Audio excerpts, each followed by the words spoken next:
Good morning, distinguished session chairs, honorable committee members, and esteemed delegates of the 2026 International Conference on ICT for a Smart Society.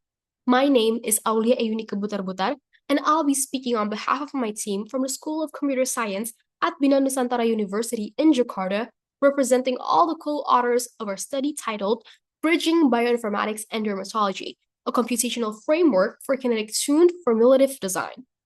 Over the next few minutes, I will walk you through the development of Barrier, an AI-based system designed to shift cosmetic analysis from superficial visual pattern recognition to underlying biochemical evaluation.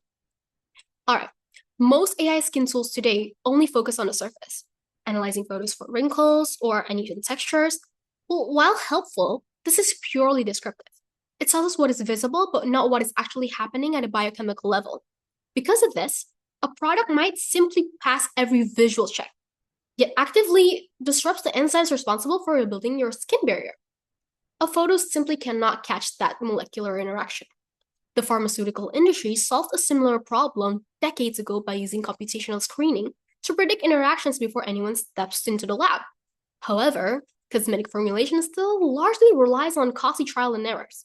When we look at the current landscape, it's hard to find an existing framework that connects skin enzyme kinetics with cosmetic ingredients compatibility.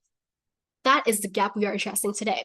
With Barrier, we adapted a computational architecture built for general biology, and we fine-tuned it specifically for the skin, layering on pH awareness and strict dermatological constraints to predict how ingredients will actually behave on your skin barrier. Now let's talk about the mechanism. Our frameworks operates through four main stages. First, we pull out our baseline data like protein sequences, chemical structures, and kinetic parameters from validated public databases like UniProt and PubChem. That data will then be fed into our adapted ENZY-clip dual encoder architecture. We modified this from previous research done by Khan et al., which was originally designed for general enzyme kinetics. We used this to predict our baseline molecular interactions. Next, we then applied a pH-aware adjustment layer. This step is crucial because skin pH varies naturally, and enzyme activity fluctuates right along with it. Finally, all of these calculations lands in a single barrier compatibility score. Now let me walk you through how each of these pieces work. Data retrieval is pretty much straightforward, but on the other hand, the processing phase is considerably more complex because a single encoder cannot process both protein sequences and chemical structures efficiently because they use entirely different grammars. Our dual encoder architecture solves this by assigning specialized models to handle what they do best.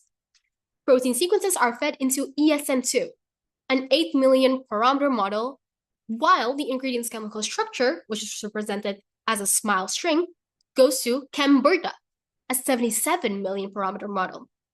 Both outputs are projected into the same space and fused using cross-attention. This ensures the final representation captures the actual molecular interaction rather than just stapling two separate summaries together. Out of that, we get the predicted kinetic values, KCAT and KM. KCAT basically tells you how fast the enzymes work once it's got the ingredients, while KM tells you how easily it grabs the ingredients in the first place. Other than those, we also get a raw compatibility score, but we don't just take that raw score at face value. Now here's something that we learned. Enzymes are not equally active at every pH. They follow a bell curve around a specific optimum, and that curve is rarely symmetrical, meaning an enzyme might tolerate an acidic shift much better than an alkaline one, or vice versa.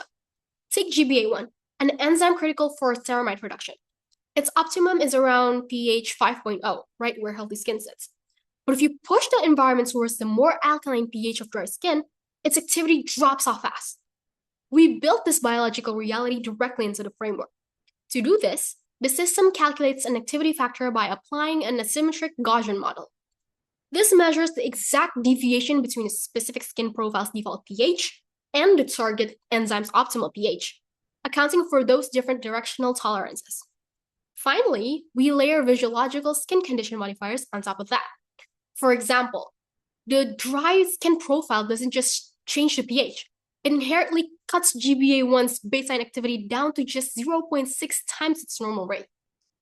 So now, How do we make sense of all these variables? Well, we multiply them all together. The baseline affinity, the pH activity factors, and the skin modifier. We do this to get the final adjusted compatibility score. For individual ingredients, a score under 0.4 means it is incompatible. Between 0.4 and 0.65 is moderate, and anything above 0.65 is considered compatible. But we don't evaluate a product in a vacuum. We group the enzyme interactions into three functional pillars: barrier integrity, healthy exfoliation, and antioxidant defense. So to compute a specific pillar score, the system aggregates those compatibility scores, scales them by the ingredient's concentration, and applies a 130 multiplier to map the result on a standardized scale from 0 to 100. Now, something's off. We have to consider what the product is actually built for. Because here's an example. A single scoring formula would unfairly penalize an exfoliating toner for lacking barrier repairing ceramides. Or, on the other hand, penalize a barrier cream for lacking exfoliants. So, we calculate an overall score by multiplying each pillar score with their designated intent weights, hence the picture on the very right here. And finally, we added one strict biological safeguard on top of all of this, grounded in a dermatological principle called corneotherapy. This principle dictates that barrier function must always come first, and everything else is secondary. So if the skin's barrier health is already poor, the system forcibly caps the entire score at 50, no matter how good the rest of the formulation looks. By that same logic, the system also applies a heavy penalty to any exfoliants detected on an already compromised skin profile. Now let's talk about how we trained the model. We ran NZ-clip for 68 epochs, using just over 12 million parameters, and reached a final validation loss of 1.44. But honestly, these numbers matter less than how we actually use them. The AI model doesn't get the final say. Its raw output feeds into the hybrid system, which is strictly controlled by real pH behavior, specific skin conditions, and the corneotherapy rules I mentioned earlier. In short, the model gives us the prediction, but biology keeps it in check. All right, to make sure our system wasn't just picking up on random meaningless patterns, we tested it on 3 cases that reflect real clinical conditions. First, niacinamide targeting GBA1 on dry skin at pH 6.0. The score came out to 0.461 or moderate. This matches what dermatology research already tells us, that GBA1 struggles to produce ceramide on dry skin. Second, phytosphingosine targeting ASEH1 on sensitive skin. This scored 0.573, also moderate, which lines up with the well-known ceramide imbalance seen in sensitive skin. And third, salicylic acid on oily skin at pH 4.5. This one's interesting because two things are working against each other here. The pH isn't ideal for the KLK7 enzyme, which slows it down, but oily skin naturally boosts KLK activity to make up for it. And our model captured both effects and landed on a moderate score of 0.64. All 3 cases matched what we'd expect biologically, which tells us that the model makes sense from a scientific standpoint. Now let's zoom out. We modeled 5 different skin types, each with its own baseline barrier compatibility score and enzyme behavior. Dry skin turned out to be the hardest condition for barrier-focused products, mainly because its higher default pH at 6.0 makes it even harder for ceramide-producing enzymes to work properly. Oily skin keeps a fairly strong physical barrier, with a baseline score of 70, but it shows much higher KLK5 and KLK7 activity, meaning there's already a lot of natural exfoliation happening. And sensitive skin actually gets the lowest overall baseline score, at 35 out of 100, because both its exfoliation process and its barrier strength are compromised at the same time. Now, to see if our framework actually works outside of a spreadsheet, let me show you a quick demo. We ran a real commercially available product through Barrier as an instance, which is the CeraVe's blemish control gel. Here you can see us running it under an active treatment setting, which is the product's intent. For oily skin, and the default pH is set to 4.5 in our program, but you can set this manually too, by the way. 4 out of 6 database ingredients are present in this product, which are salicylic acid, niacinamide, ceramide NP, and phytosphingosine. Then we also adjusted the percentage of concentration ratio. As you just saw, the system gave it an overall score of 41.9 out of 100, placing it in the use with caution category. But the pillar scores are what makes this interesting. Barrier integrity scored high at 84. Healthy exfoliation was moderate at 33, and antioxidant defense was 0, simply because we don't have those specific ingredients in our database yet. This result is actually a strong win for the framework. It correctly identifies this product as gentle, barrier-supportive daily formula rather than a strong exfoliant, which matches exactly how CeraVe markets it. And we got that just from analyzing the ingredient list. To wrap up, let's talk about where this framework actually stands today. We're confident in our biological foundation where we prioritize barrier health above everything else. We calibrated our pH models using real skin conditions instead of lab-only data.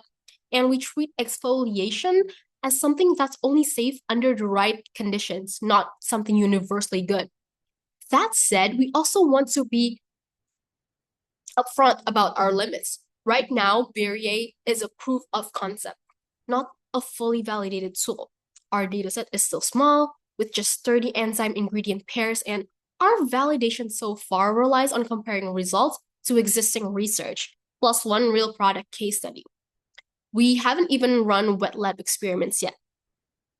So, going back to the main question, can cosmetic ingredients be screened computationally, the same way pharmaceutical drugs are? Our early results strongly suggest that yes, it's feasible.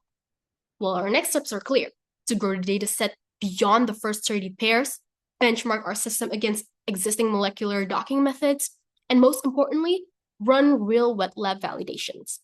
If that goes well, we believe this framework could be an important first step, one that helps the skincare industry move away from expensive trial and error and towards formulation that's actually based on how ingredients behave in the human skin.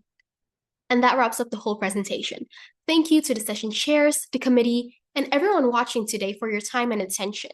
My team and I are looking forward to hearing your thoughts and answering any questions you might have.